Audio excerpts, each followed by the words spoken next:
I am Dr. Huafeng Wei, the inventor of V needle jet tube, WNJT, and V jet endotracheal tube, VJet. These two new AIRWAY devices can provide supraglottic jet oxygenation and ventilation, a new concept in the AIRWAY management. That can be used for patients with respiratory suppression, such as during colonoscopy, upper GI endoscopy, and ERCP, and the intravenous infusion of propofol.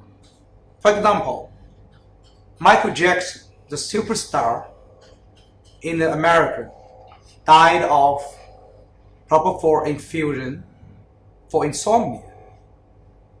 The hypoxemia and from the respiratory depression is most likely the contributing causes. The V needle jet airway, or WNJT, has two channels built into the wall. So one channel open in the distal end, the proximal end can connect to a jet ventilator and provide supraglottic oxygenation and ventilation.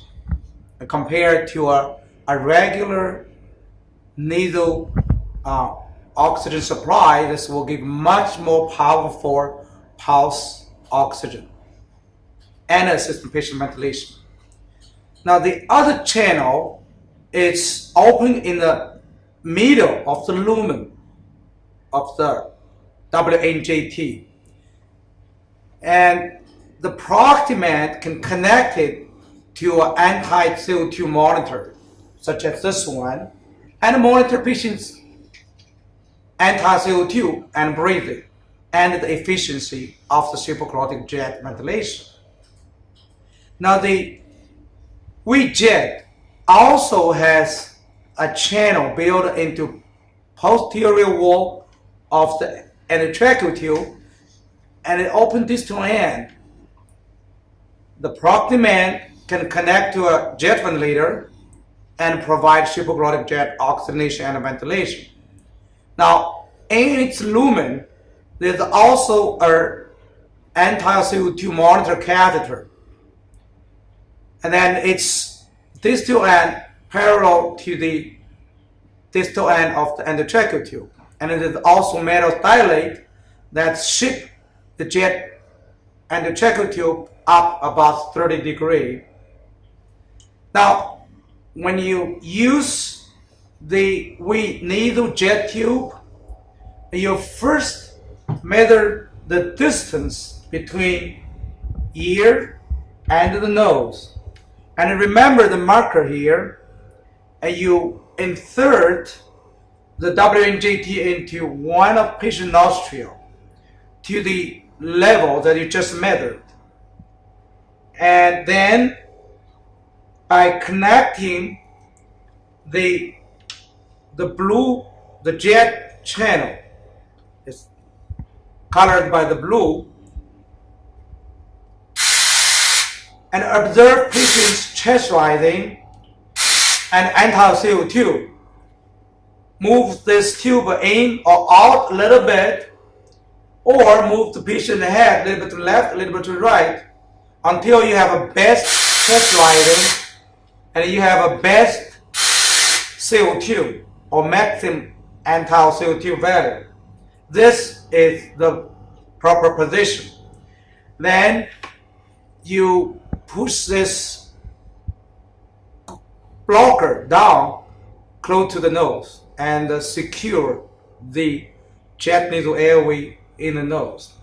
Now, if you do not have a jet ventilator,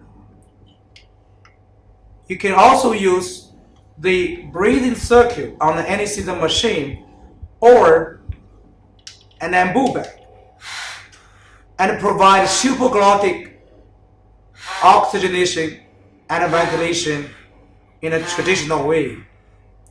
Now, if you have a patient has a liver problem and the trend of nose bleeding. You can also place the weak needle jet tube into patient's mouth in the center and connect a jet ventilator to a jet channel and CO2 monitor catheter to a CO2 monitor. Then provide supraglottic jet oxygenation and ventilation. Of course, you can also use an ambu bag to provide conventional supraglottic oxygenation and ventilation.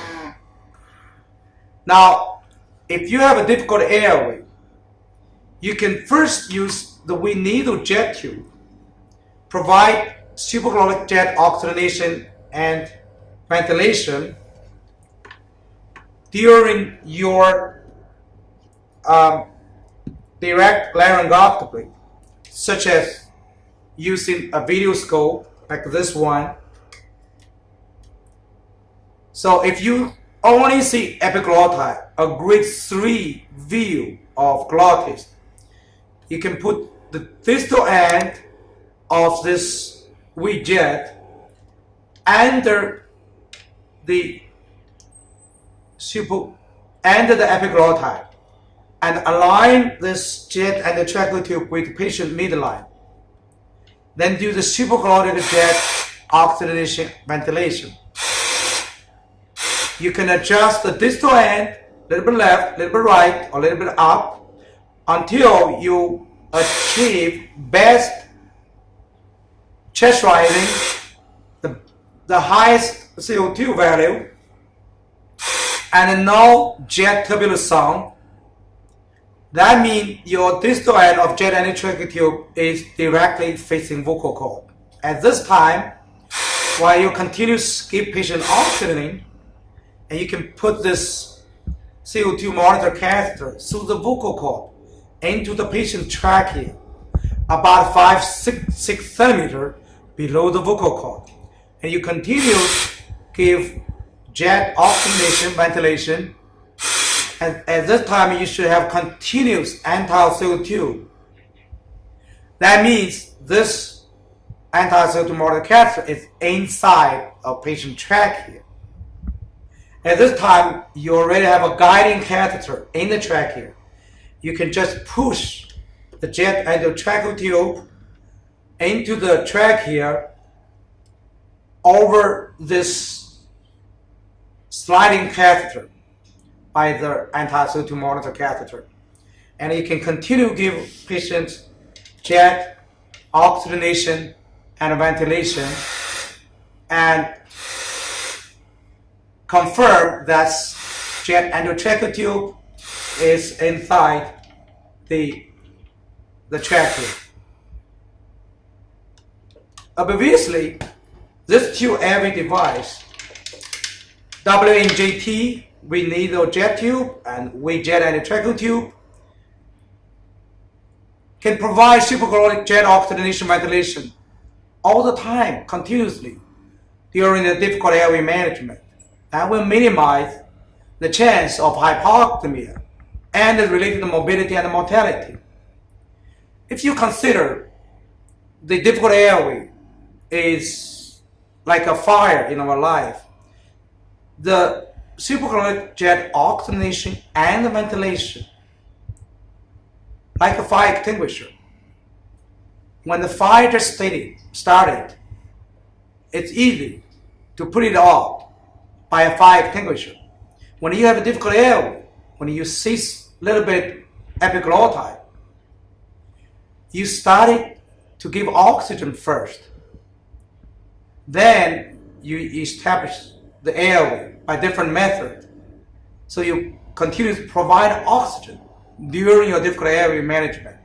That will minimize hypoxemia and related morbidity and mortality. Now, compared to the transtracheal jet ventilation recommended at the last step in difficult airway management in the guideline, the supraglottic jet oxygenation and ventilation through WNJT or through weak jet is less invasive,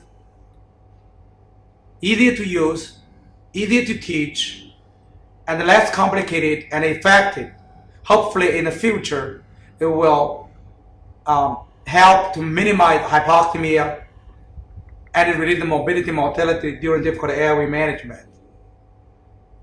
The relative contraindication for using the two airway device, including the existing barotrauma such as pneumothorax, pneumomediastinum, etc., airway infection and bleeding. Thank you.